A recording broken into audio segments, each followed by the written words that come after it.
Welcome to Conversations. Today's conversation is with Akilah Phillip. Akilah Phillip is an IP intellectual property lawyer, and a matter of fact, let me let Akilah introduce herself.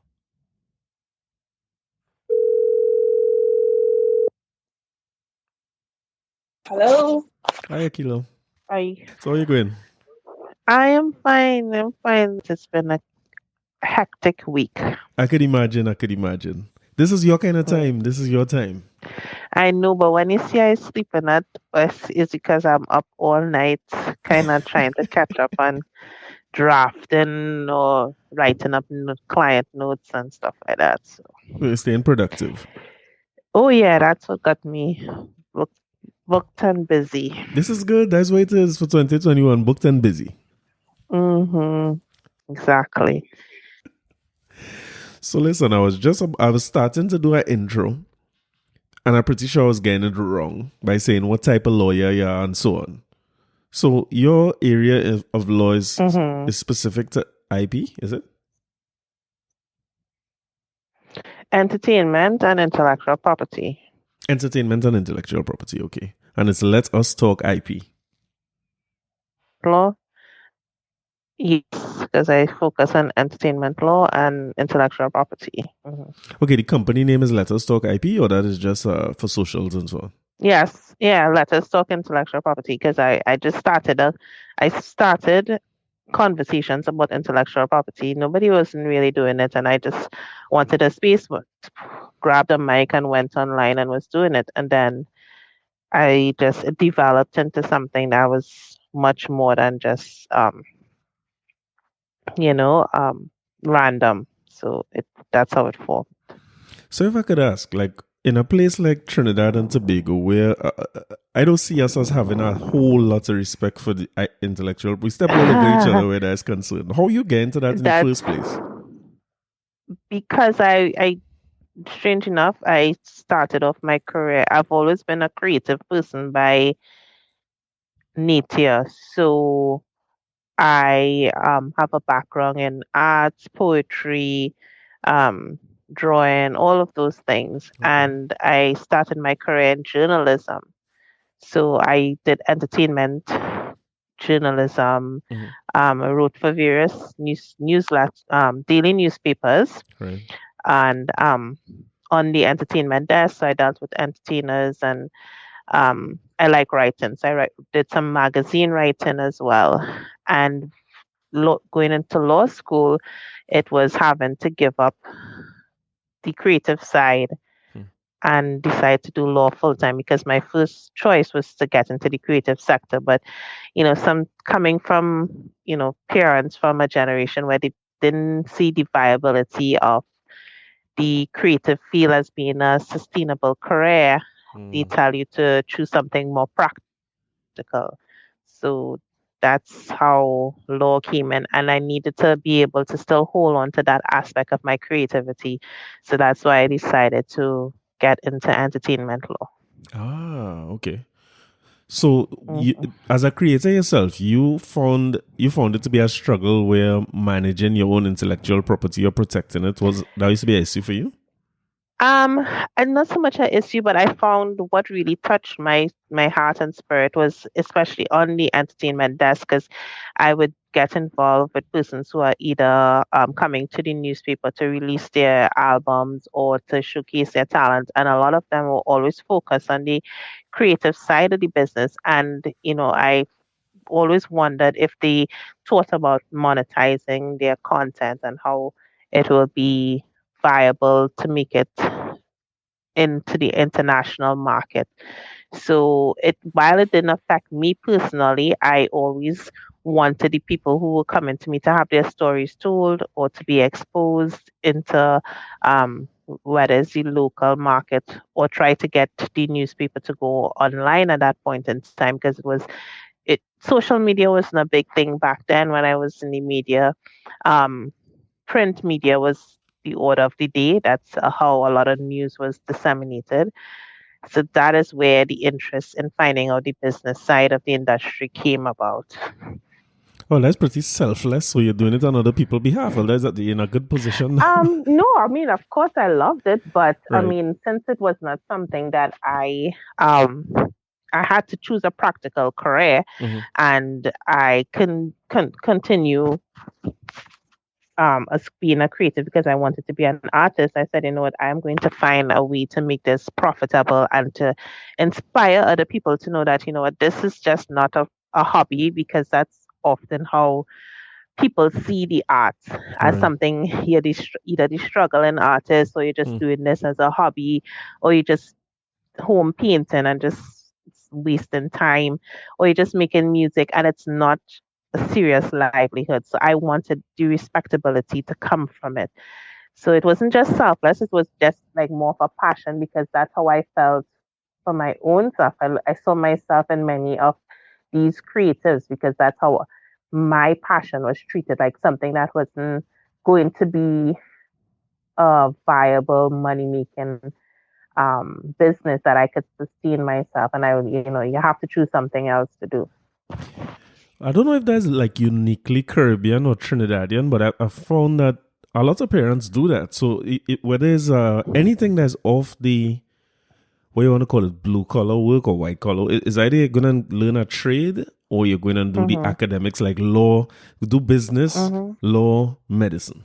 We're very much into those things. And it's like Yep. parents, you hear parents tell children things like, you see, you could draw and all that, but you had to get 5 passes and you have to get a degree, Exactly. you know? Exactly. And that is exactly how it was for me, because I, as I said, I draw, I do poetry, I used to sell my poems and stuff. And when time came for me to make that decision, one of my dad's friends was an artist, and he brought this person home. And I remember this guy said, telling me that he's a struggling artist and he can't sell any of his paintings. And I was so gutted. I was So wait, really wait. So disappointed. I'm like, pops bring the artist home to talk you out of being an artist. I thought it was like for yep, inspiration. yes. He's like, you know what, you could pick this up sometime later down in life. Oh I wow. was like, wow.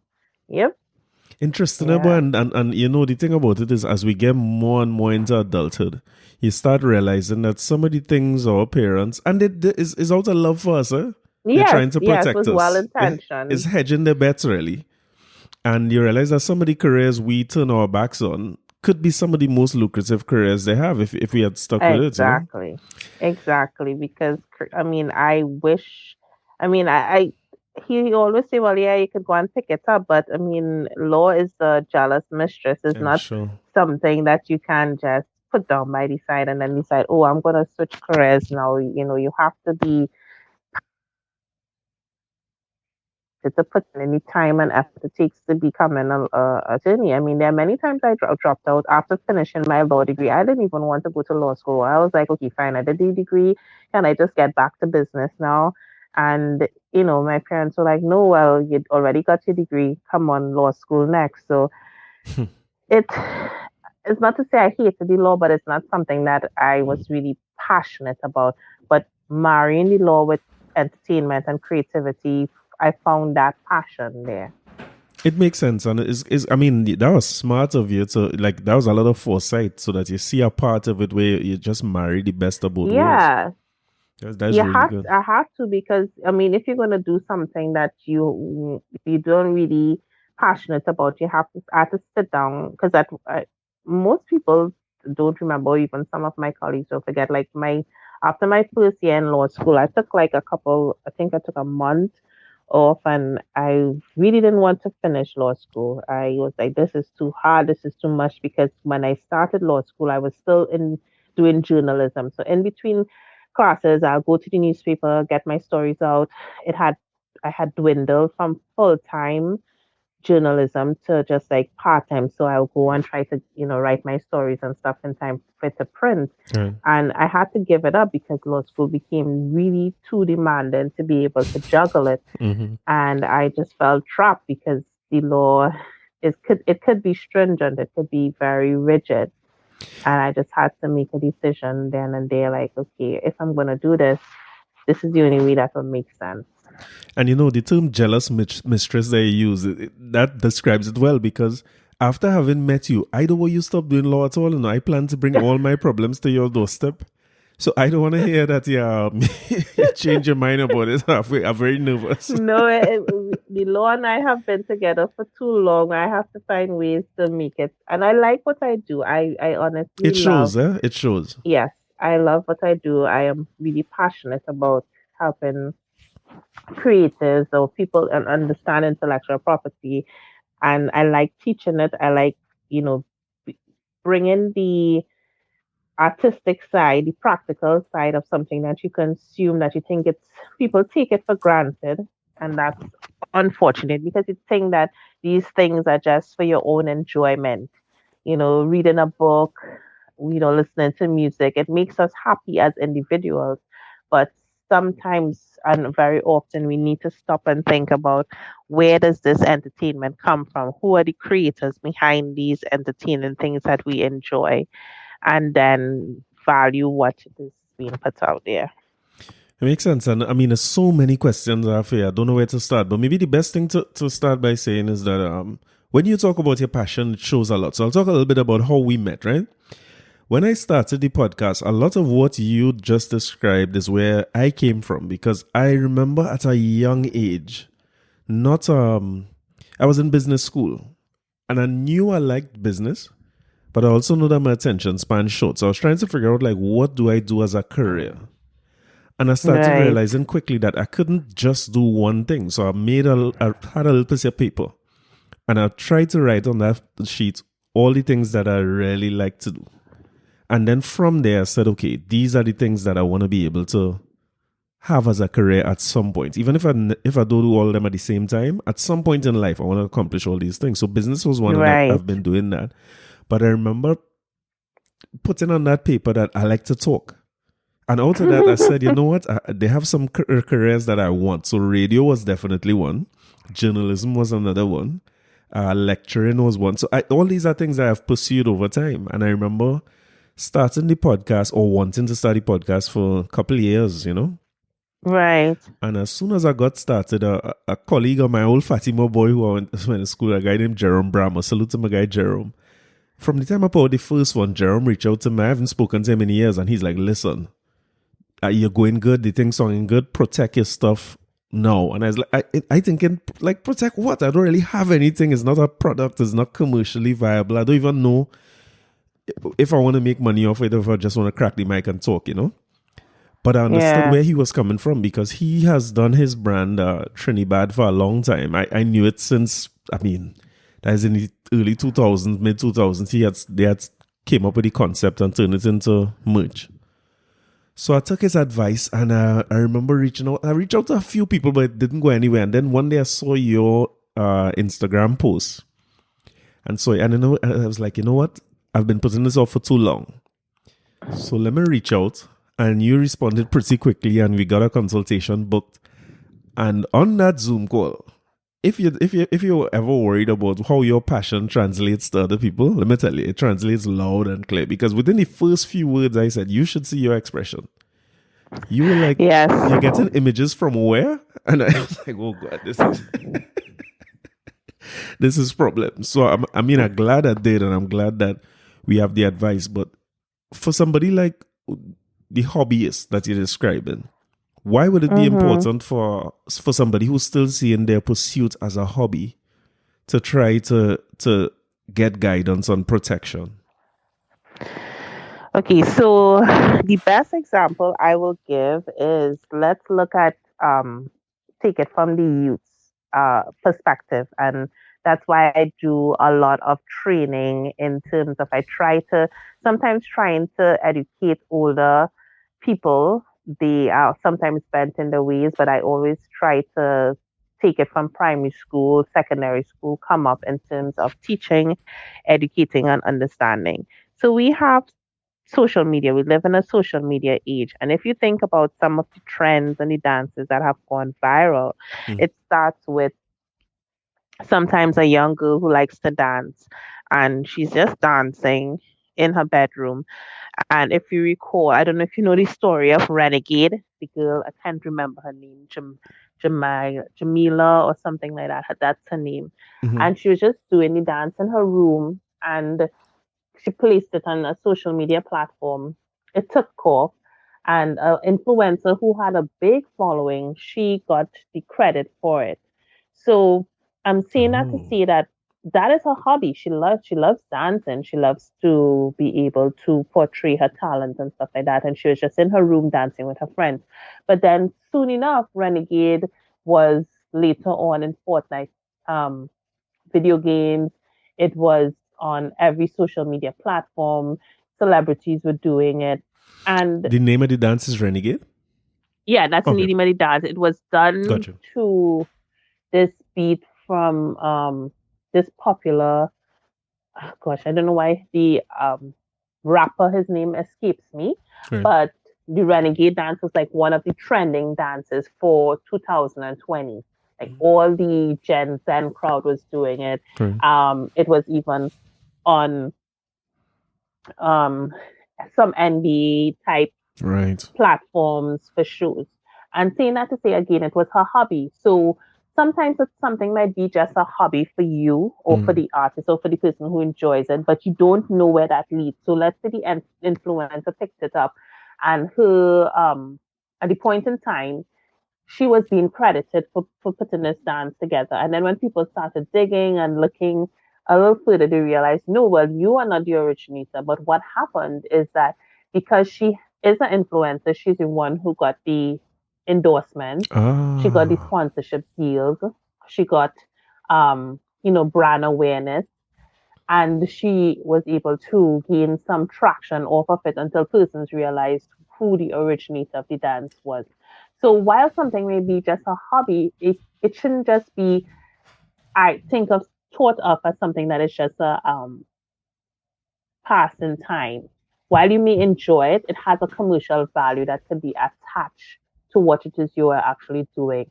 Something that you may not give much thought to. Yes, it's something that I'm passionate about and I enjoy doing, but it's something that could be actually monetized and can open your platform to new audiences, cross promotion with other brands, sponsorship deals, brand endorsements. So you need to take these steps from the point of creation to protect what it is you're doing while you're doing it. Whether it is you have a domain name that belongs to you, whether you're first publishing on a website that you own, whether you embed in watermarks in your content before making it visible, whether you save in the original file to show proof of ownership, just little things that you can do so that you always have the credit for the content that you're putting out. But wait, so these dances that go viral, as a dancer, I could protect that? Choreography is definitely something that can be protected. It's listed under artistic work. It will fall in the realm of copyright. So while sometimes it has been debatable to the extent of whether these dances have the necessary originality Mm. to rise to the level of copyright protection, there have been cases where it has been considered copyright protection. So there are things that you can do to protect it by affixing it to a video, for example. So the rights in the video with you dancing compiled as to one artistic expression that you can own. Oh, because going to ask you, because you see the way my wine set up, I was going to ask you about that, but maybe I should protect that now. You know what I mean? We should put it on So the I list. mean, it doesn't, and that is why the especially in the U.S. Copyright Office when it first came out, there were people who last year or was it the year before when they had that dance that went along to Drake, I remember Kiki, Daddy. are you Right. right? Mm-hmm. And I think the artist, I can't remember the dancer's name. Right? His Shiggy. name is Shing. Yes, people were like, can he get copyright protection for that? And some academics were saying, no, he can't get that copyright protection for that because it's just, you know, basic moves of the left, right, whatever. But then when you combine it, you can have like plays, like ballet plays and productions and stuff like that that involves dance. Ah. that can get copyright protection. So in the event that your choreography rises to that level of intricacy, Hmm. and it's not just a impulsive move like moving left, moving right, then you never know where the copyright protection would um, evolve. Well, I mean, you're carrying me along a different road here, but my curiosity because okay, so that Hotline Bling was one of them, right? Along with that Kiki Do You Love Me. Like seems like Drake figured out a way to if you attach a very trendy or trend a dance that could trend, Hmm. you could do it. Well, I guess Drake's single would have go good anyway. But what I want to ask is if the dance, because that Shaggy Shake was a big part of that song. Yeah, and he actually decided to he wasn't commissioned at Drake at by Drake at that point in time. He was just playing around, jumping outside of his car, doing the dance, and the dance went viral. And it so happened that when the dance went viral, his it was attached to Drake's song. Right. So he did the dance first and then used the music to accompany the choreography. Okay. So when all right, let's go local. Recently, old Denise Belfort song was swinging around on TikTok. You remember? Yes, Put your yes, back in yes, it. yes. So Mm-hmm. as an artist, I guess. Well, I mean, I would have to assume that she has been in the game so long, she would take the relevant steps to protect her property. If the song is hers. Well, Uh, you mhm. see, with music, it kind of gets so complicated and can be convoluted to dissect all the elements of it. Because first of all, the best way to protect work, especially musical work, because it arises upon creation. But in terms of working out all the business side of it, contracts are very vital in that regard, in terms of understanding who owns what. So it will, in most cases, there's often a producer involved who would have who may own the song recording. They may be the vocalist in this case being Denise Balfour. There may be a songwriter involved, and then there may be publishers involved. So it really depends on how the rights in the song is assigned to the various parties, and then especially if the parties are in a position to, let's say, the publisher will have granted a blanket license to the TikTok platform for exploitation on that platform. So, there are many factors involved where music rights are concerned because it depends on what type of license a platform has to use content. Ah, but the platform is responsible at that point. So when that song goes viral on their platform, they would have to have the relevant licenses, or is it people Of who putting course, it up? because yeah, that the platform will definitely have to have licenses, which is why many platforms mute music because there's a certain Ah, amount of liability involved if you're streaming content on somebody's platform and then the copyright I would holder have never comes and thought that. says, yeah, that's why Facebook and Yeah, YouTube would YouTube take does down it, content. Instagram does it. Yeah, because exactly because you're using music found No, on their but platform. it's They are not me. If I'm Instagram and people have their page and they put up music, I am the one responsible. okay. So if you are Instagram, you have a obligation, a legal obligation for something that is happening within your house. It comes like, Ah, okay. let's look at this kind of scenario. Let's look at it from a criminal perspective. Hmm. Let's say this is your home and somebody is found in your home with um an Okay. illegal substance. Okay, gotcha. Gotcha. Mm.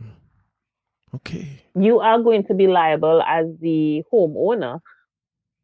Yeah, questions to answer at least. Y- Exactly, mm. and it's the same thing with even worse when you have a platform such as one of these social media platforms because each user when you sign up for a platform you have to agree to the terms and conditions of the platform, and one of it being that their IP policy indicates that is original content that you have permission to use. They would not be infringing the work of any other party, etc. So you as a user are agreeing to these terms and conditions on the platform. Okay. So maybe use TikTok as the example. Those blanket Mm-hmm. licenses that TikTok would pay for, because they have like that is music driven. A lot of things Yes, happen on it it, is. but it's really music, you know. So Mm-hmm. the artist benefits if a song Well, goes viral, or the owner of the content benefits if a song goes viral on they TikTok. should benefit because what will happen, and this is why it's a chain of events. So let's say a song is on a particular platform, any platform, well, we're using TikTok in this instance. Mhm. What is supposed to happen is like I am the artist, I'm supposed to, or the songwriter, because it's not just the artist. The artist represents the face of the music, but there are other contributors to a particular song. So there are the songwriters, there are the producers who are also involved, and the producers also have a very big interest because it's this actual song recording that you're hearing. So it's many sides to use of musical work. Mhm. So these parties, because everybody's making music, so let's say it's 100 people who are artists and they have various teams. What you call collective management organizations, they are the people who would then now represent various bodies of um, creatives. So one collective management organization or performance right organization will represent the songwriters, publishers, um, musical composers, right? So how it will work is that the platform will go to this particular body because they could find as many artists in one organization. So that organization will be well equipped to grant that platform a license, and they will obtain a blanket license for how they intend for their platform to work. So they might say, well, okay, we want to have synchronization rights because they might have audio visual work included. We want to have streaming license because music will be streaming. So they'll have a license, a blanket license that should cover these various types of uses. Each one of the use is a different right. When the blanket license is paid to the organization then will disseminate the funds that they receive from the exploitation of the content on their platform to their members.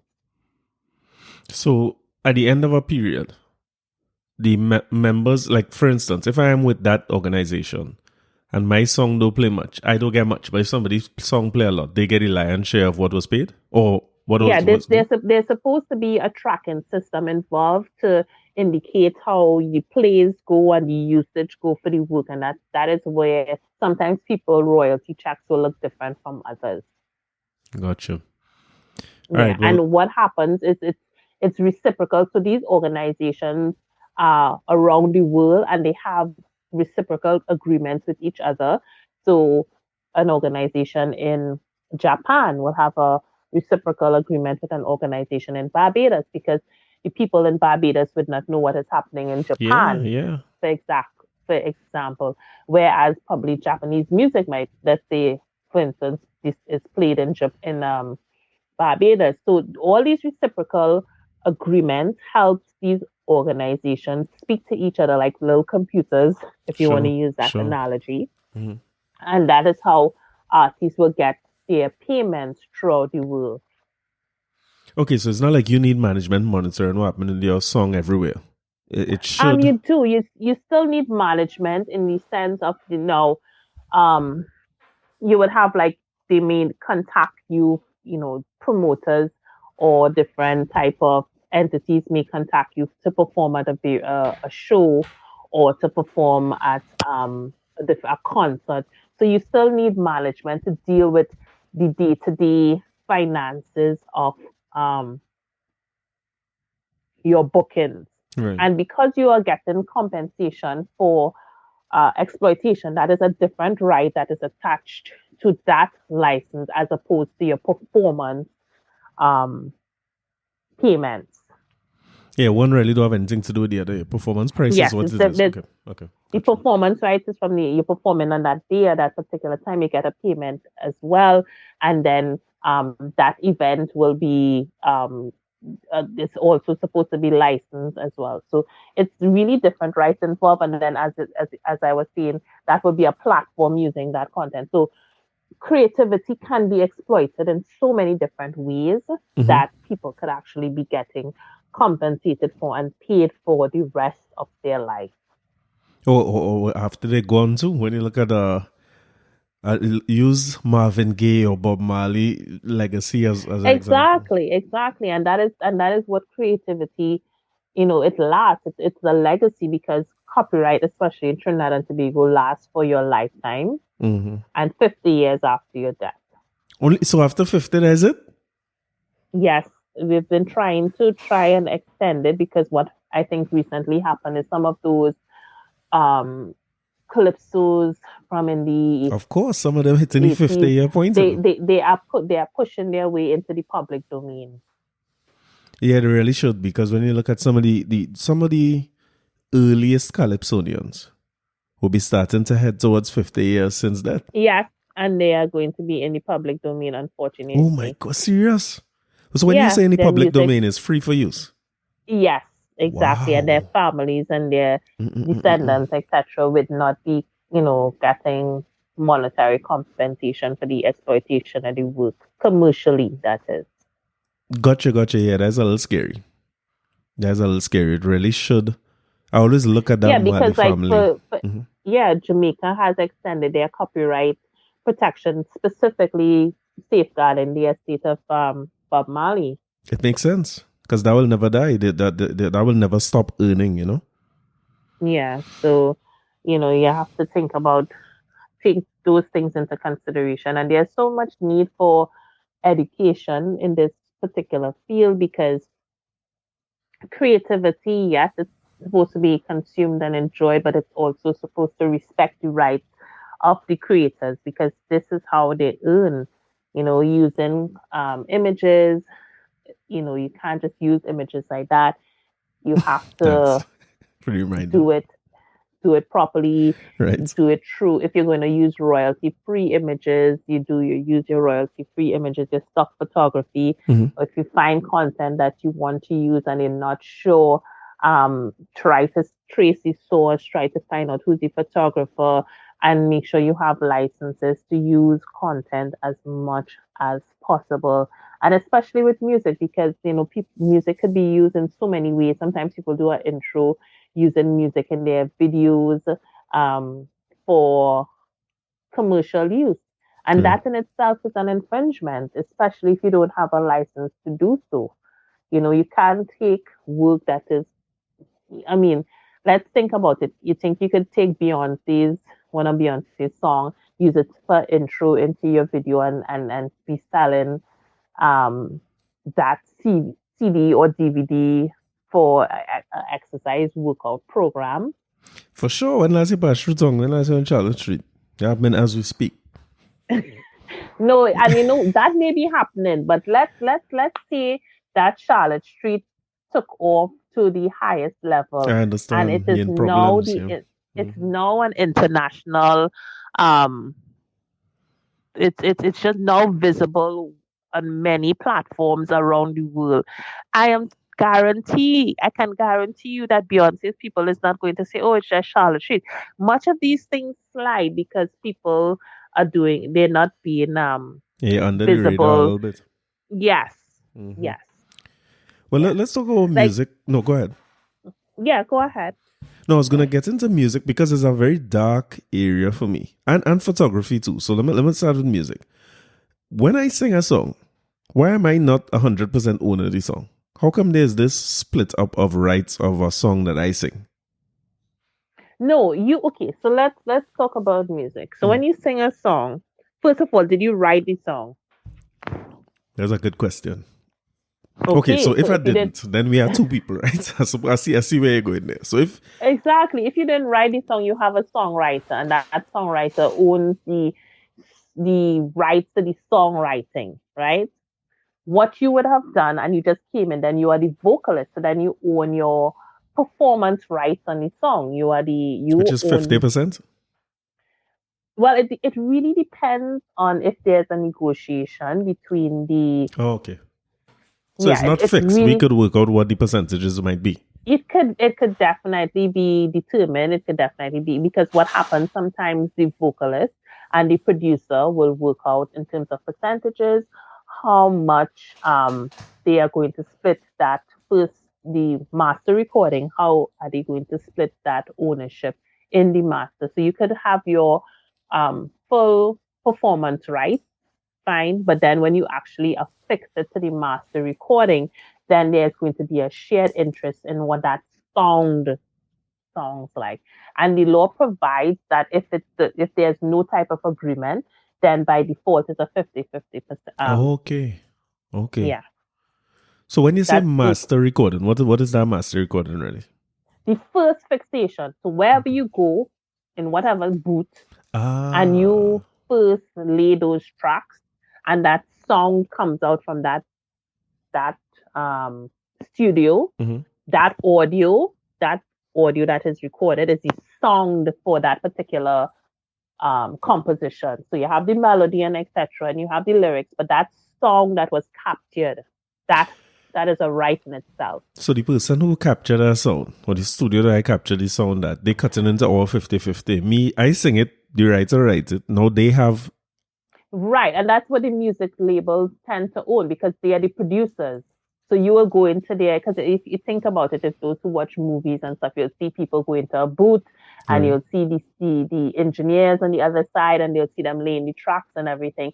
They are capturing that sound. But it sounds like, I mean, I'm not sounding ignorant here, but that's sounding like if that's just like a job, that's not ownership. So, like, for instance, in my company, the accountant don't own nothing. They're being But hired to do something. no, but you can't say that it's a job because the producer will be those engineers, those sound engineers, Mm-hmm. they are putting the again, I'm not a song engineer, but they are putting the musical arrangement together for it to sound a particular way. So you Right. have your melody and etc. I don't know, were you a fan of what's the show? It escapes me with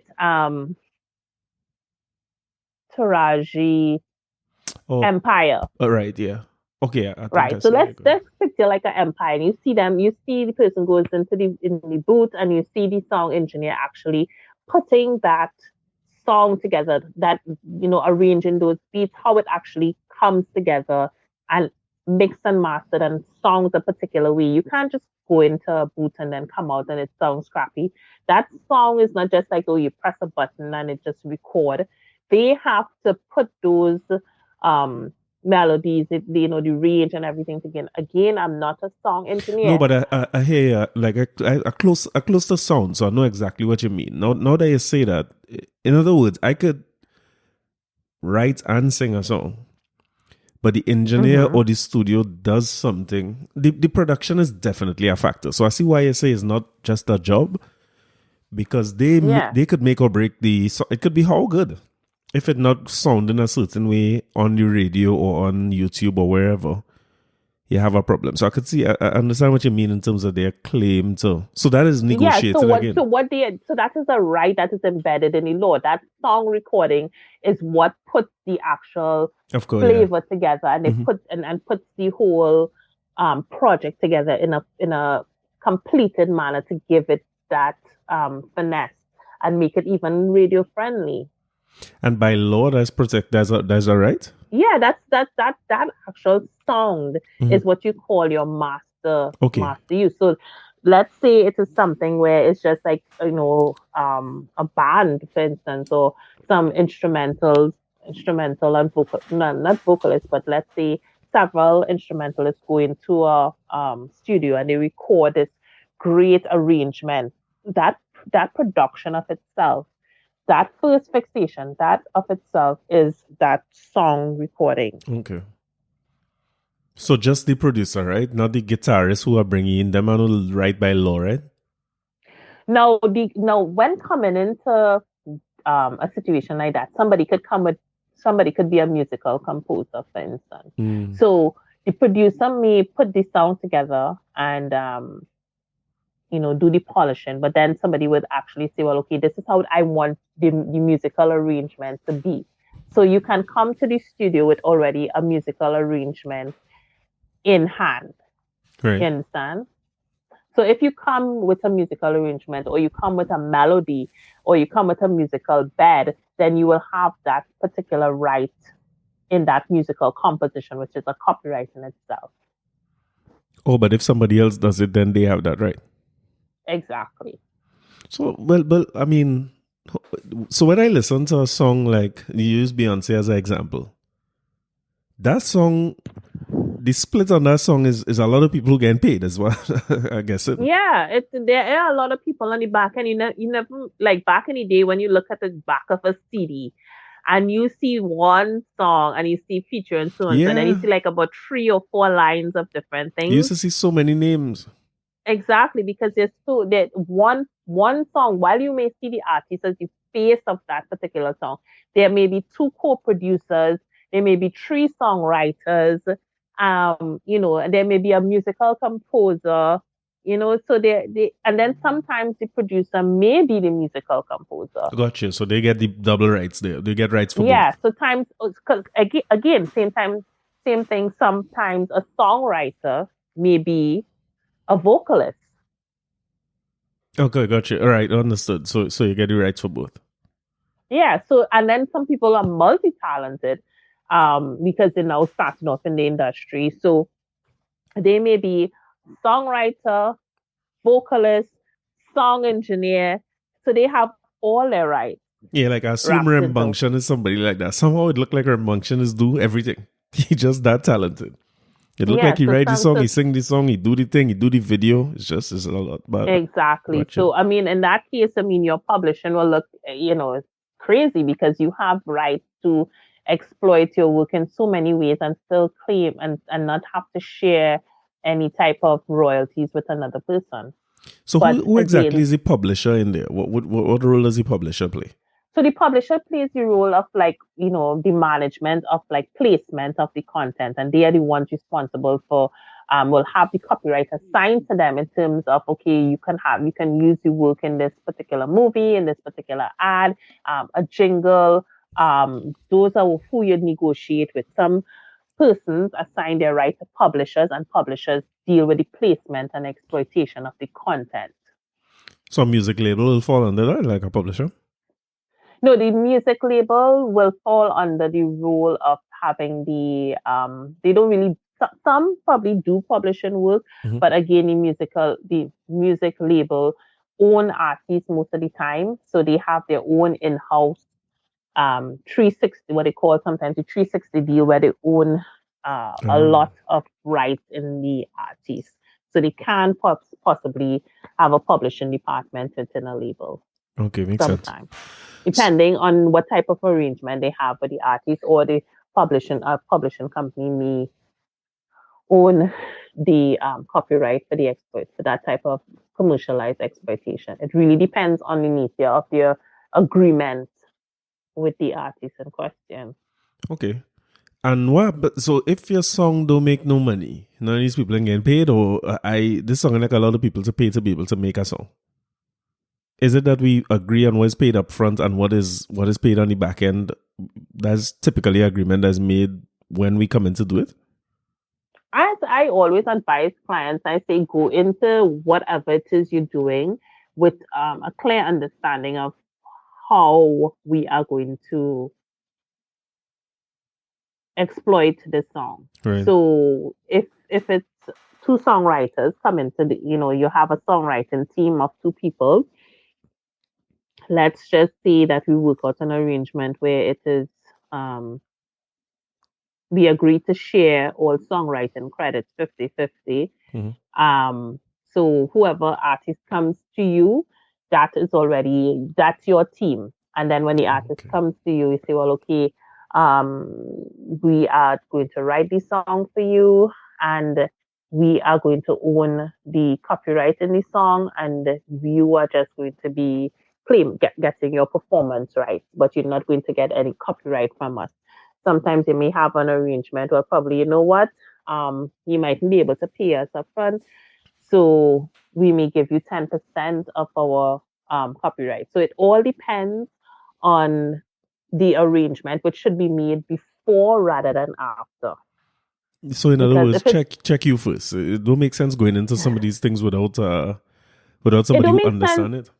Yeah, you need to understand because what happens is, let's say the song is wildly successful Right. and people are hearing it on the radio, and international organization, such as companies such as some studio or some um, advertising company or agency, Apple or some big brand or somebody who wants to use it for whatever purpose, and they say, Mm-hmm. well, okay, you know what? Let's use this song probably a minute or 2 minutes in this song in this particular part or section or segment of a film, Mm-hmm. and they now have to figure out, okay, who do we negotiate with? But the people who put out that particular song, they never got together amongst themselves and worked that out. So when they're approached by this third party now, there is a lot of fighting or Yeah, confusion. miscommunication between themselves to Mm-hmm. decide how the splits are going to go. Yeah, I see what you're saying. So that could actually close some opportunities for you because if it's Of too course, it will complicated. close because nobody wants to negotiate, and when you probably have uh and especially if they decide not to just use the instrumental, which would have been the master song recording. And okay, I mentioned earlier that if there's no type of arrangement between the vocalist and the producer, that is going to be split 50-50, right? Mm-hmm. Now, let's say that I that was never done.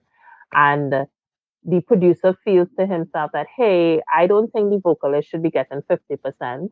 And the big brand or the um let's say the Hollywood agency or whoever it would have approached to use that particular song, they don't have time for Of course. the vocalist and the producer to work out between themselves ownership, Yeah, they have songs up because there so they could go elsewhere. exactly. Mm. So you want to have these documents in place. So when they come and they say, well, okay, you know what?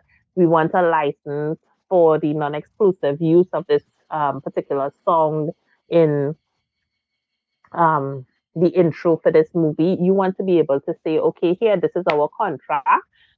Draw up the license agreement, and we good to go. Okay. All right. So, I mean, so check you first. I like the idea of that because my opinion would have been I don't think if I write a song now, it's going to get wildly popular, as you say. So, my attitude towards maybe before talking to you would have been write the song, work out whatever, make it vi. And if it blow up, then I will come and check it. But I see where you say the Yeah, dangers but lie. you see that at that point in time, Mhm. you may end up in some difficulty with the other people involved in the process, because you might, in your mind, when you were creating the song, you would think that, okay, they deserve 60%, Right. or they deserve 30%, but in their mind they might think they deserve 90%. And remember, this particular song last year, your lifetime, and 50 years after that.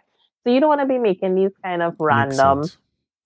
decisions. This is something that your grandchildren and your great grandchildren could actually continue exploiting in various ways, in a podcast, on somebody's website, in a ad, in a jingle, Right. in a mobile app that comes up for a few minutes ad.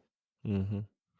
There's so many ways that musical work can be integrated into digital content, especially now. Yeah, especially today. Yeah. And I could see clearly where you say, while we might see it as a hobby or even an area of interest or cottage or small business type thing, it's better to get the protection up front. I could see where you say that. So, Yeah, because nobody wants to negotiate after the fact. no, you're in trouble. I see what you're saying clearly because we wouldn't have this problem if nobody didn't care about the song, right? If it blow up, Exactly. and then when it blow up, I mean, that go and make enemies because anybody would think that they own. Like for me, my opinion before talking to you is if I sing a song, that is mine. Because if I didn't sing it, it would not be sung.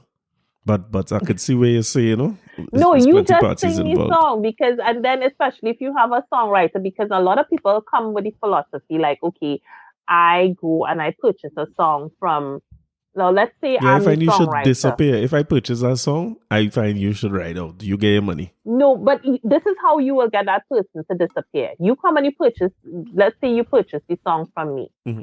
What you are purchasing is my services to sell you the song. Right. Are you purchasing the exclusive rights to use to own the song as well? That is something that needs to be done because remember, I That's tell a you, different anytime price. That's that what is you're a saying. different price. Okay, I understand. Anytime you create something, it lasts your lifetime. 50 years after that, copyright and creative rights are very sticky things. Mm-hmm. So it sticks to the creator. When you purchase let's for example, when you purchase a designer bag, or Louis Vuitton or any brand bag, Sure. you purchase the bag and you purchase the design. Does that mean that Louis Vuitton going to stop making bags because Corey purchased it? Okay, when you put it like that, it kind of makes some sense. It makes Unless you sense. go and you tell Louis Vuitton, you know what, I'm going to give you $5 million to For the stop brand. making any bags like that. Makes sense. Okay. That okay. intellectual property associated with that, you don't ever make another bag like that because that's mine. So it's the same concept in terms of exclusive ownership of the intellectual property right that comes with the work attached to it. You have to purchase that outright for it to not be replicated or used, and that has to be assigned to you. Okay, I got you. And I suppose as a writer, let's assume because the song that comes to mind is like "I Will Always Love You" by Whitney Houston. And my layman opinion would be, it really don't matter who write that, who produce it, who do what, because the way she sing that, but you're right, the way the whole thing comes together. Is the arranger, is the composer, is the producer, is the writer, is the studio, like you say, the sound of it and everything. I hear you. So that's a little more clear. So let me tell you the one I'm having trouble with now again, right? I get married the other day, and we hire a photographer. And he sent something to me to sign to say that the images he take of me is his own. I always, that is something that, as you said, that is something I always teach the kids when I go to their schools for World IP Day, because I do a lot of workshop training and stuff like that. Mm-hmm. And because kids tend to relate to photography, everybody's on social media. I asked them the last time I did a presentation for World Intellectual Property Day, I said to them, okay, so you have graduation coming up, right? Those of you in Form 5 and Form 6. And you hire a photographer to come to your home to take pictures of you and your friends for this event, right? Right. And the photographer comes, the photographer takes the pictures. So you hired him to come and take the pictures. Mm-hmm. Again, it goes back to you are paying for the service of him coming to take the pictures. His creativity goes into how the pictures actually look. You may give him direction. No, it's my good-looking face as well went into how the pictures look. No, but he has to make sure that the lighting is correct, the timing is right, the transition in terms of when the picture is actually taken. Those things go into the creativity. Now, if you want to own the exclusive rights in the photo, as well as, and this transcends into anything where you are dealing with creators, you need to not only just pay for the service, you also need to pay for the intellectual property rights that comes with it. This comes from your logo design, your videography, anything like that. You need to discuss that, you know what, I want exclusive rights to this, which should always come at a different bargaining rate if the creative knows his salt and knows his worth. Yes, one price is for the that's service. selling two different things really. A service is a service. Yeah. Okay. All right, so I signed it eventually. So he owns my images. But he didn't have to own your images. You could have told him, you know what, I want the exclusive rights to this, so you can't replicate it in your portfolio. You can't show it anyway. I want to own the IP in this photo for my wedding. But that's a different price. Should be, that is a different. Well, I mean, in fairness and the price that you would be paying is a price that is equivalent to owning that for the rest of your life, because again, he would have owned that for his life, and then after his death, that right in that Wow. photography would have passed to his children. Understood. Understood. Well, he did have another little thing there to sign off as to whether he could use it on social, like for promotional purposes. For promotional use, and again, those are things that people need to be aware of when they're having these discussions. So I usually draft photography contracts for my clients, Right. indicating that this is something that will be placed inside of it, and they should have a discussion with their service providers so they both understand the extent of the terms and conditions. Makes sense. But I did not sign that part because I was a little worried about that. But eventually the photographer was so damn good that I eventually signed it and let him do it, because he was more or less, he was plenty more than a photographer on the day. Because Okay. he's been to many, many weddings and I only get married once. So I didn't know where to stand, what to do, how to stick the cake. He was very, very active in it. So I was glad he was there. But I see what you're saying in terms of the distinction between the service and the owning of the material itself. Yeah. Because I could tell you the level of drunk I was drunk, and then pictures I see come out that he had to do plenty work to create that outside of just my good looking face. So Yeah, it's a lot of rights involved, and um how these creatives operate. They are independent contractors. I mean, in the US, there's like a work for hire type of arrangement, right. where the employer would have ownership of work produced um, during the course of employment. We don't Mm-hmm. have work for hire within our legislation, so you need to have that definite transfer of rights from one person to the next, because they are operating as independent contractors. But as on a case by case basis is what you're saying. Yeah, I mean, Mm-hmm. case by case, because let's say an employer such as a media house Mm-hmm. would have an embedded implied work for hire employee type situation with a photographer. Right. So he is not producing content within his own private capacity. But if you are hiring him Mm-hmm. in your private capacity for a function, it's a totally different situation. Makes sense. Makes sense. So let's talk about my pirating of images now. I was don't say like that. I was no, the thing about the photos, right? My goal really is to, when I release a podcast on a weekly basis, two different things happen.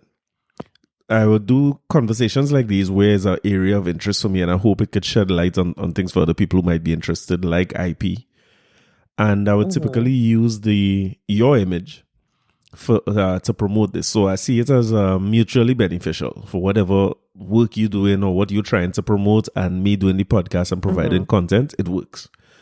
But you were saying that it makes sense for even the guests that I have on, like yourself, to sign a release saying that hey, this Mm-hmm. could be used in future for Mm-hmm. whatever repurposing, I think is what you said, right?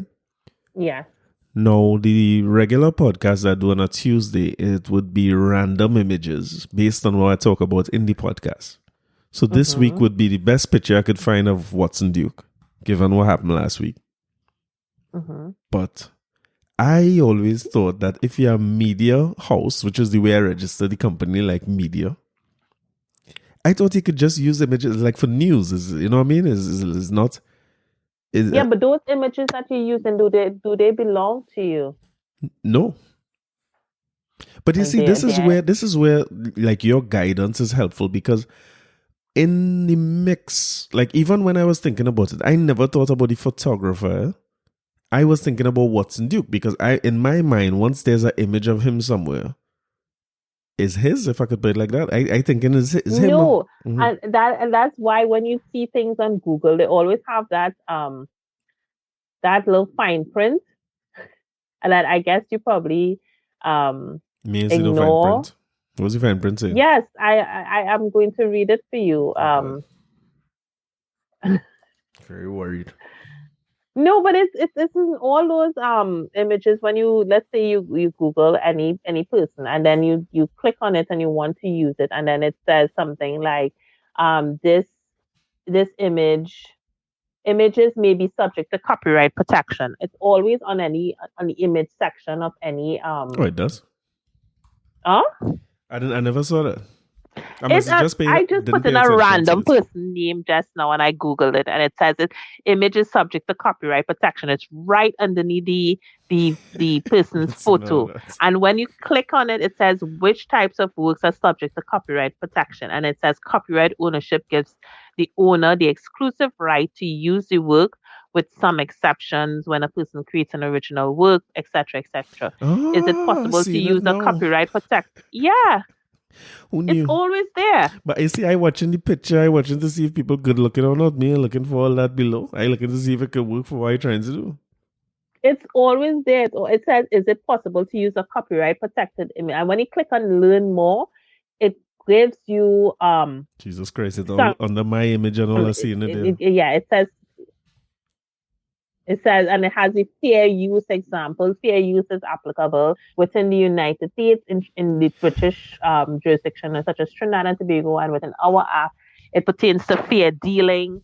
So, you need to Well, I seen it now. I mean, I seen the exactly what you're saying here. I see it under my own image. Yeah. images may be subject to copyright and then you click learn more. Yeah, and I seen it there. Is it possible to use copyright protected work without infringing? Can Google determine copyright ownership? Is this similar to what you were saying about TikTok? Is this Google protecting themselves from people like me? Yeah. Well, of course, Google has to protect itself. I mean, they have the image there, but it is just telling you that hey, if you intend to take this image and use it in a way other than it's expressed on our platform, which is just for Google giving it for news information, um, education, and you intend to grab that image, start probably printing images of Donald Trump for sale on T-shirts, then that is they're putting it there that it's subject to copyright protection, and the copyright protection being the person who would have created that image. Do you know that there have been cases where even celebrities, for example, in the United States, photographers have sued those celebrities for using photographs taken of that very celebrity on their That's platform? real. That's crazy to me. So you come in my show, right? I perform it, Well, let's say show like in the street, for instance. So they take a photo right? of let's say Kim Kardashian or whatever somebody takes a photographer takes a photo of her Right. and she likes the photo whatever and starts using the photo etc. And there are cases where there are persons who have filed copyright infringement notices for that type of Even though it's me, I behavior. take a picture of Jesus. Wow. But But okay. then the US has, other rights like publicity rights. So probably she could kind of counter sue for use of her image. Okay, understood. Okay, gotcha. Yeah. Well, that's that. At least that's fair.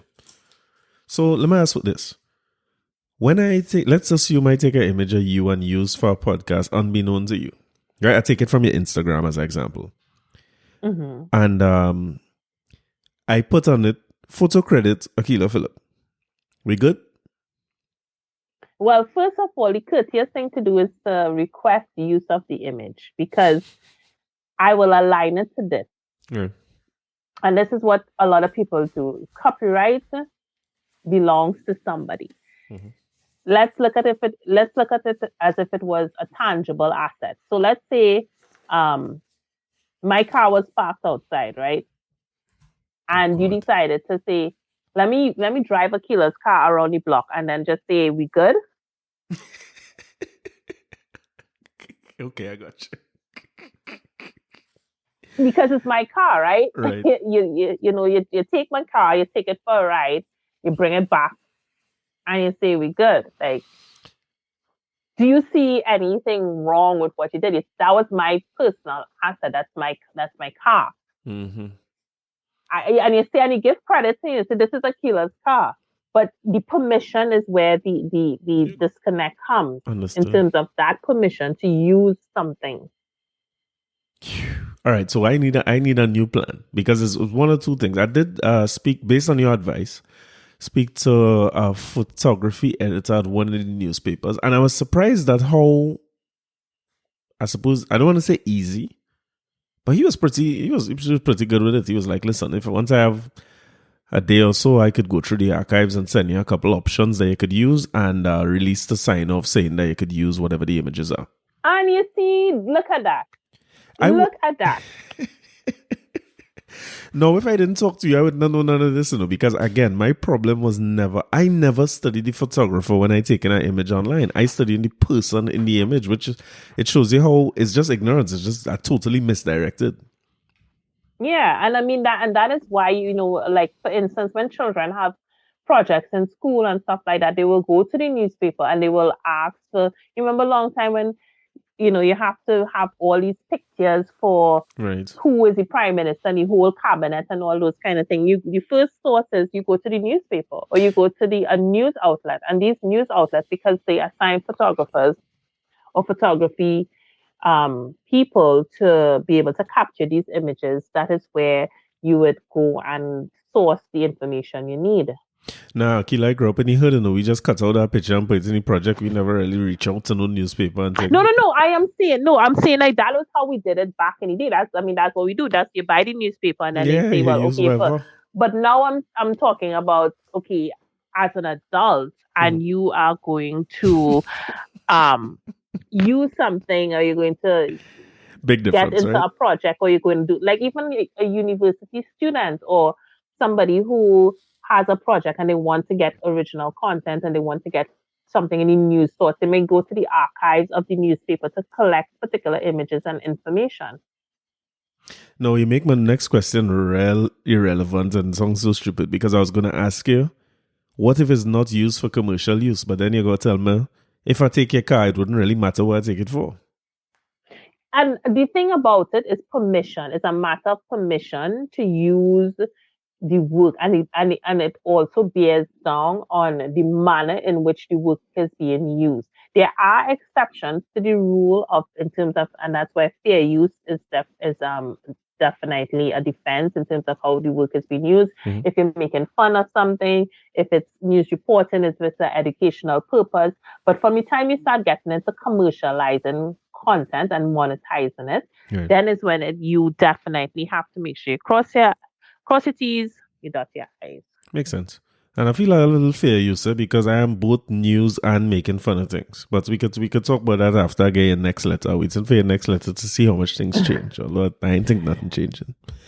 Yeah, well, I mean, again, it's a defense that can be explored, but I try to err on the side of caution as opposed to having to explore the defense altogether. That I really appreciate, because it's not something I've ever been comfortable with, because I feel, and again, while my fear was misguided, it was still there, because I know it's not my image. So I was worried about the person in the image.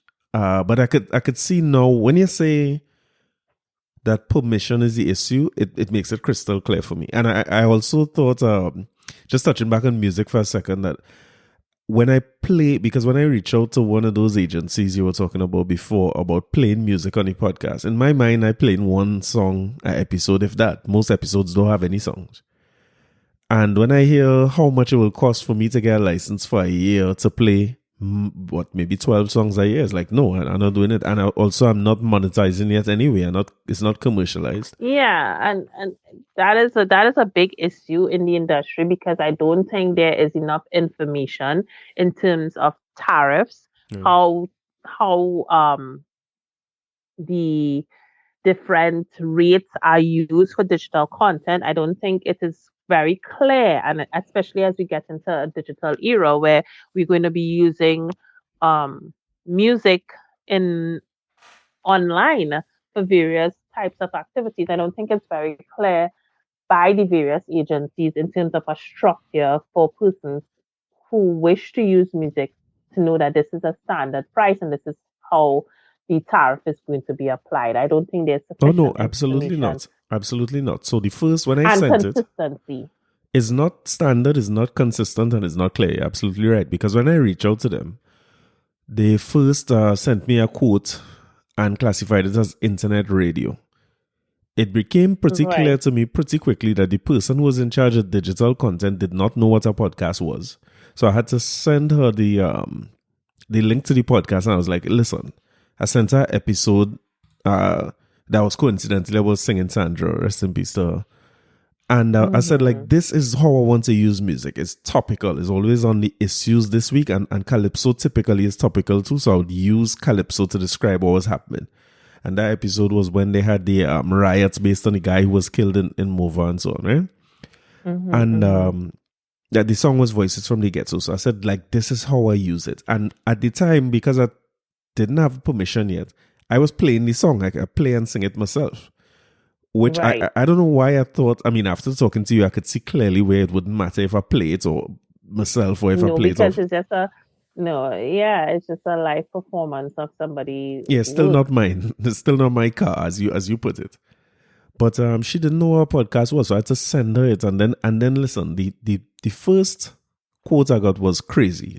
I can't believe that anybody would pay that except a radio station.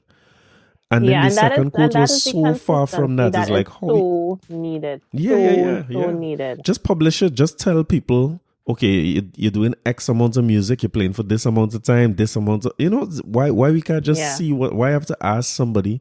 It's like those people who go on, they have a business on IG, but you have to inbox for the price. It always makes you feel like how come your price is a secret? Yeah. So Yeah, serious. and I totally agree. And I think having that clarity and consistency in the industry will move it forward Mm-hmm. and it will make more persons and not just move it forward, but it will make people willing and eager to be compliant if there is transparency and a clear understanding of how prices are applied, and they'll make more people inclined to do the right thing.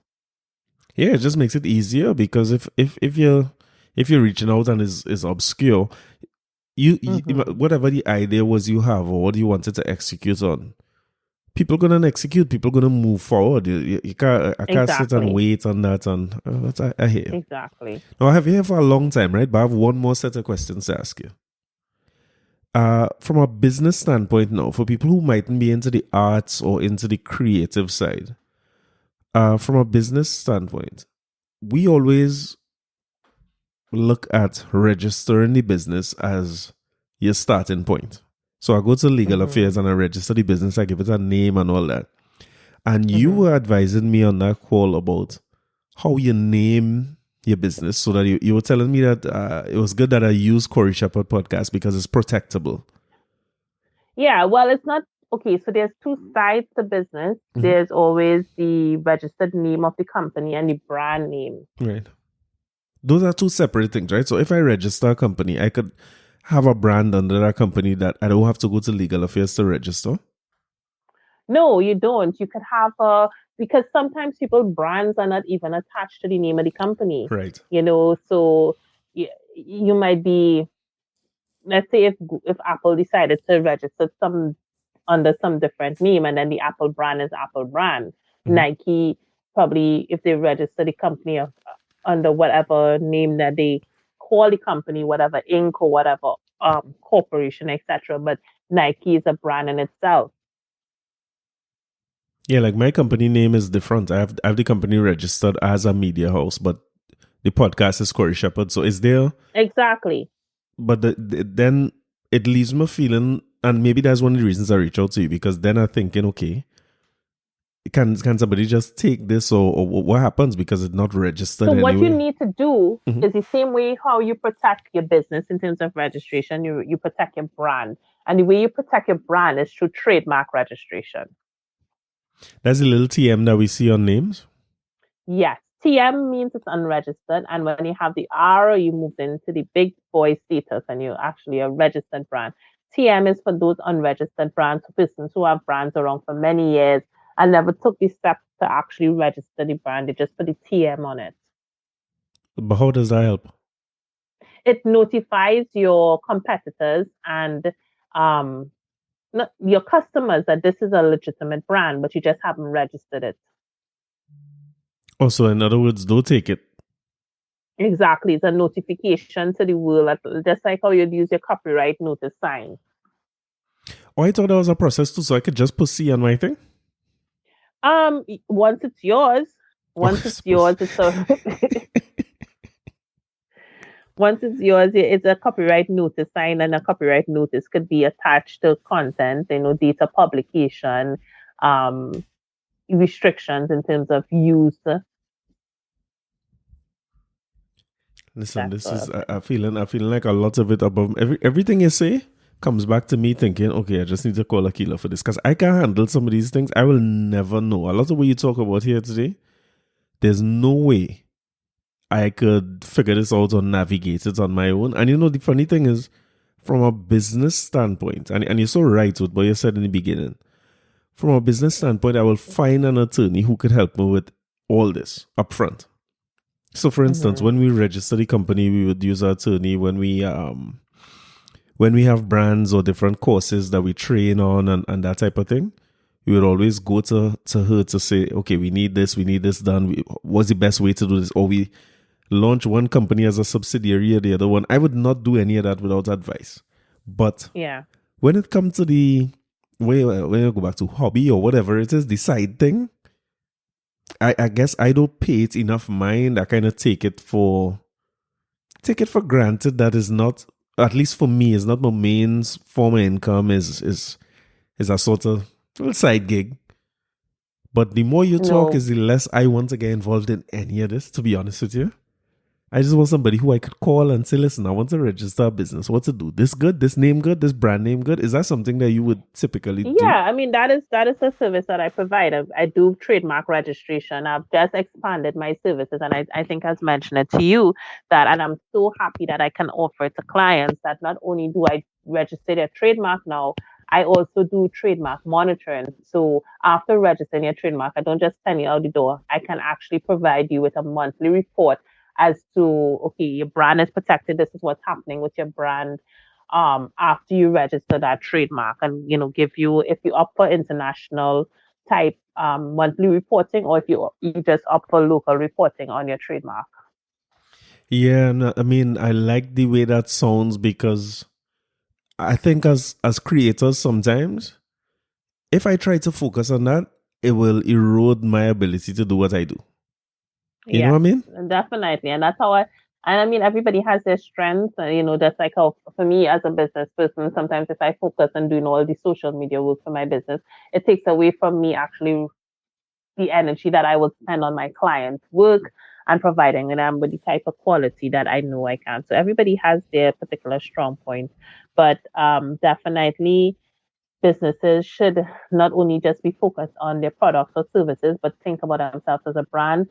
As Google, I mean, Google could actually, their brand of itself, brands like Google, Apple, and Nike are worth so much that they can actually go and take a loan just based on their brand Of course, yeah, the value. equity is, of course, yeah, for Yes, sure. and that is what businesses should also be thinking about in terms of their brands, and do an IP audit in their business. So I usually take my clients through an IP audit. I don't just say, well, okay, here's what you have a trademark and fine. No.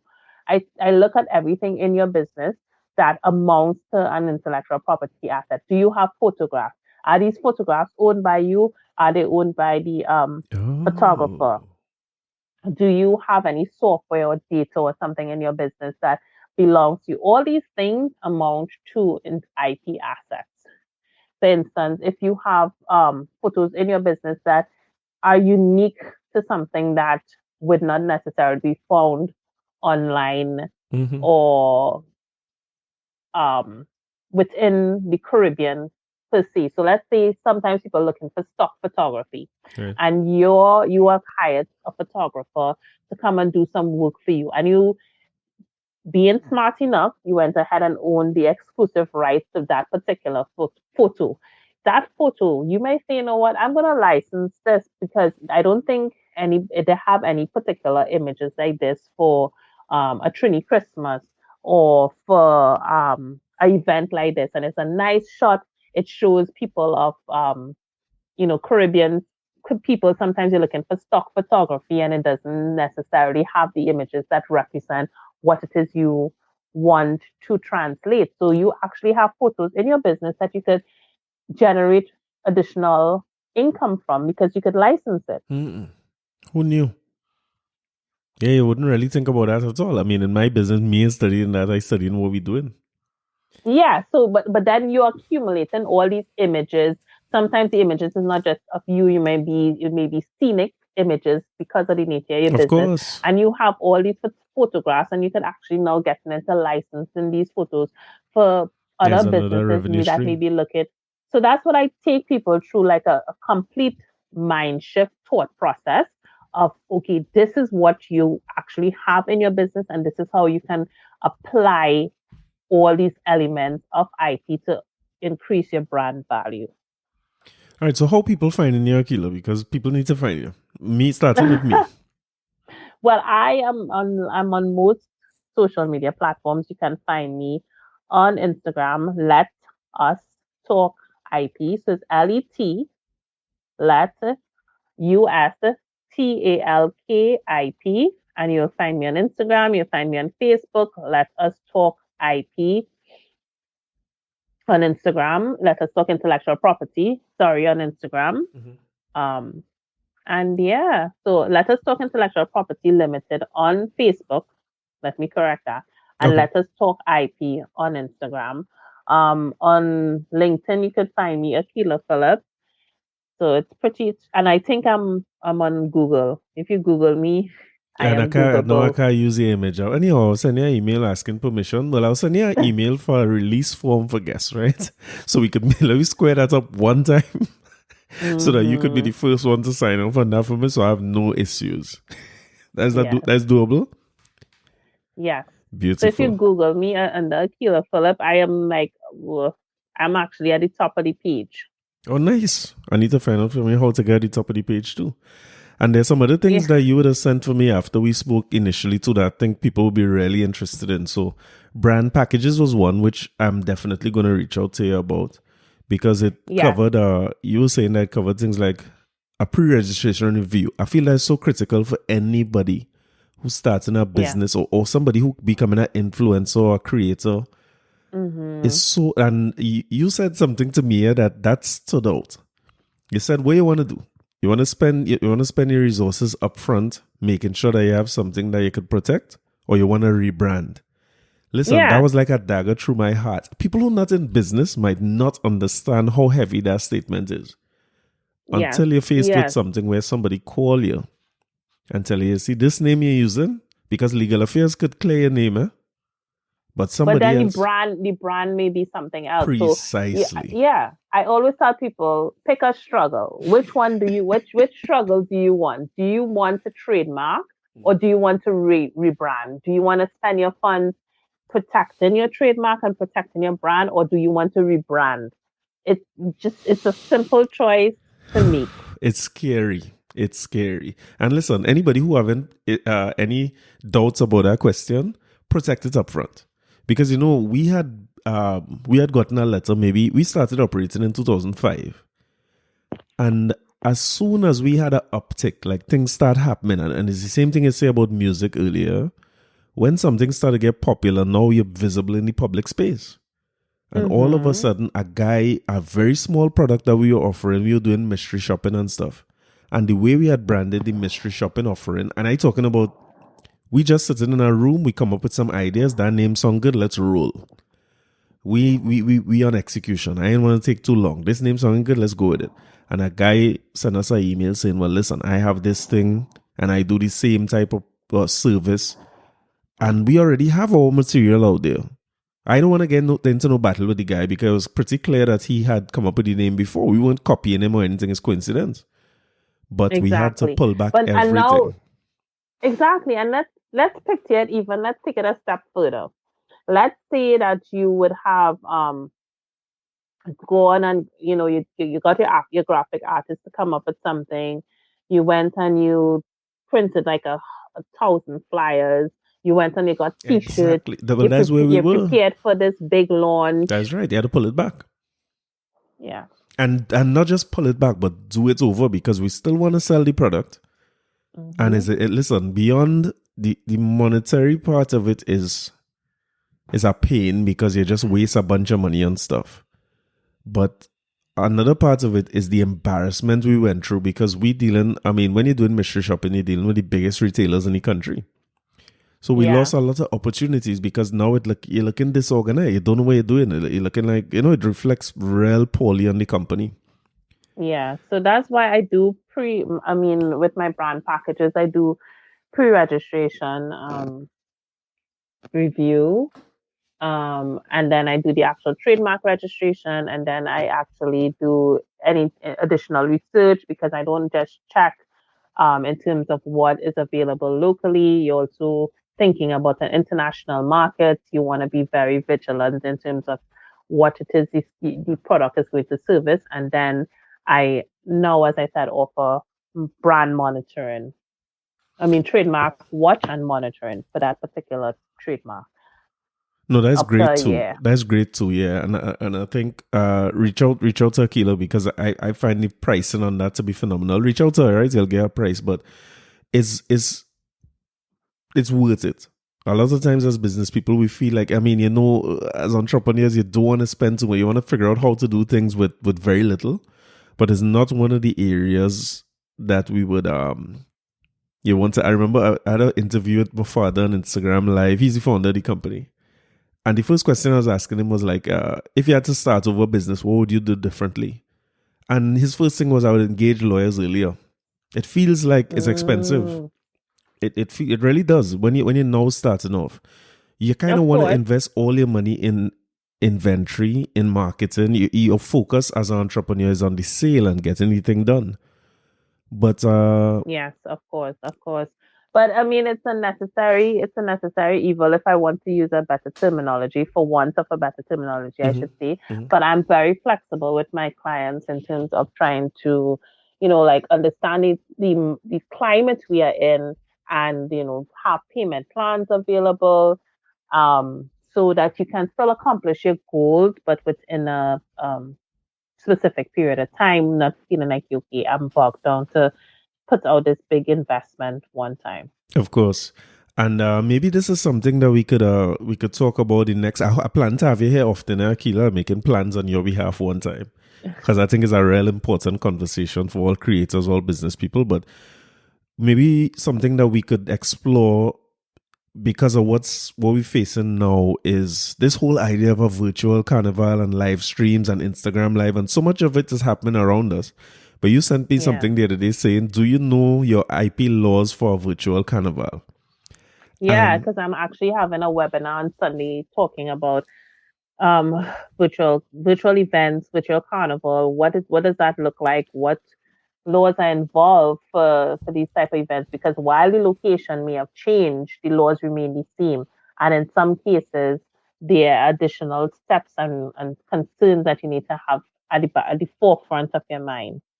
yeah, see, everybody get vexed with you on social media when you say that. Everybody, Yes, yes. I'm no stranger to facing a lot of yeah, because all it backlash costing me when money. I tell people about complying with intellectual property rights laws and compliance. I've gotten some really disturbing messages in my inbox, and even up to this weekend, I shared a post on Facebook because I never knew people hated carnival. Like, I mean, I knew people weren't carnival people, but some of the messages I have gotten, I find them to be very vile, to say the least. What do you mean hated And carnival? oh, When you say hated carnival, why you say that? because some of these people, I think I got a message saying telling me hell is calling me, and Nice, you're I in good got company. and another message that I wouldn't even repeat the level of, I don't know if it's a So what effects with disgustfully you for? Because festival. you're talking about because you're promoting a carnival. Oh, I don't understand what They is. are saying that, this what is one person said is a virtual zoo, and why it is I actually I can't even repeat some Oh, of these nice. Oh, okay, comments. I got you. I don't know why carnival is still so polarizing to people. Now it's amazing how we still don't see our culture as a business. And not only that, it's just so disrespectful because I mean a lot of people think that it's just bikini beads and gyrating hips, and they fail to realize the culture that it's founded on so much creativity and so much talent. When you think about Calypsonians with their Of course. very genius ways of social commentary, and you think about um, King and Queen of Carnival goes into that the kind of creativity and design that goes into some of those elaborate costumes. The reenactments of those riots that, has so much history in it. When you think about traditional carnival characters, it's just a lot to dissect in terms of the cultural impact, and it's not just bikini and beads. Now it's born out of a lot of pain and is meaningful, but we don't. I don't know what it'll take for carnival to become a less polarizing thing. Because I hear so the attitude of some people is that listen, carnival cancel, live with it. Don't say the word carnival ever again. And Yeah, and I'm just perpetuating of this course, yeah. this What they say, hell is calling. yeah, I some like of it. these. I'll probably name this Yeah, podcast "Hell they is said calling." I one like it. person tell me hell is calling me, and the next person sliding with some really disgraceful comments. I said, Beautiful, my the real God. McCoy, the real McCoy. But I think it's really good because the thing about it is just like my questions, and you make this really very simple. Is somebody car, you can just pick it up and drive it, and I've not seen anybody in any space talk about the issues that would obviously arrive if Carnival is gone virtual. And now you're in a different space. You're using Instagram Live to do things. I've not seen anybody talk about it. And No, nobody. Every time I talk about these things, as I say, these part, people coming at me and telling me I just don't want people to eat of eat course, a food, and I just back in the trying to dig out people's eye, and I'm like, oh my gosh, that where is this coming from? people want to get things done. I suppose is the mid ground between getting things done and getting it done the right way. So I mean, I'm glad I found you. I'm very very grateful that you spent it feel like 3-4 hours I have you. And listen, if you keep me here, I'm going to ask you millions of questions. So I had to I had to be Yes. respectful of your time, but I would love for you to come on and talk more about that virtual carnival and what happens with Yeah, that. and for anybody who wants to find out more, check my page and join the live discussion on Sunday at 7 p.m. I'm going to have Farley Joseph on, who's a music educator, and he is like a wealth of knowledge. He's the CEO of Diane Gen School, production school, music school in Central, and he is going to be getting into music distribution, talking about digital music distribution, being paid online, streaming music, Hmm. how you go about, if you have any concerns of wanting to find a distributor that is probably best fit for you, CD Baby, DistroKid, whichever one, definitely join the discussion and come prepared to learn as to how to go about having a virtual event and making sure you're compliant with intellectual property rules and regulations. Nice. What's the cost of this webinar, Kilo? It's free. It's absolutely free. Nothing beats freeness. It's great. But come in. It's going to be free. So register. Come. We're going to be talking about all the elements of Carnival that intellectual property touches when you're having a virtual event. Things that you should be mindful of. I could probably even give you a teaser in terms of like if you have brands and stuff like that. If this event was in person, you would have had your sponsors line up, your sponsorship packages line up. So taking it virtual, don't be neglectful of those type of arrangements in terms of visuals appearing where brands are concerned.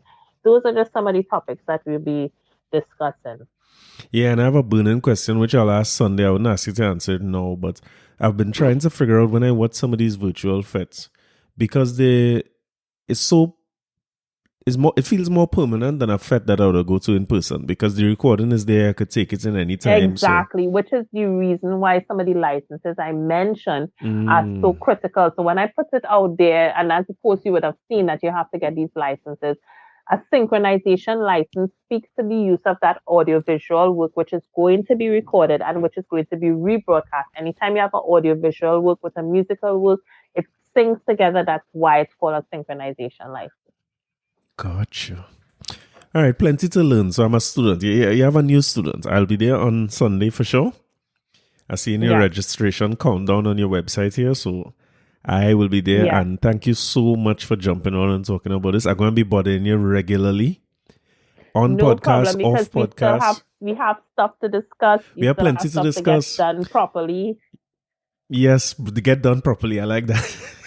So I need to figure out what to do with all these stolen images now. I'm feeling like I'm in that situation where you say police come and find contraband in your house. So I need to clean up what we have before and kind of chart a way forward, especially because what I want to do is not just get my podcast in order, but I have a lot of people who are Right. interested in podcasts now. So if I do the wrong thing and make a jail, that is me, but I really don't want to be Yes. guiding people the wrong And way.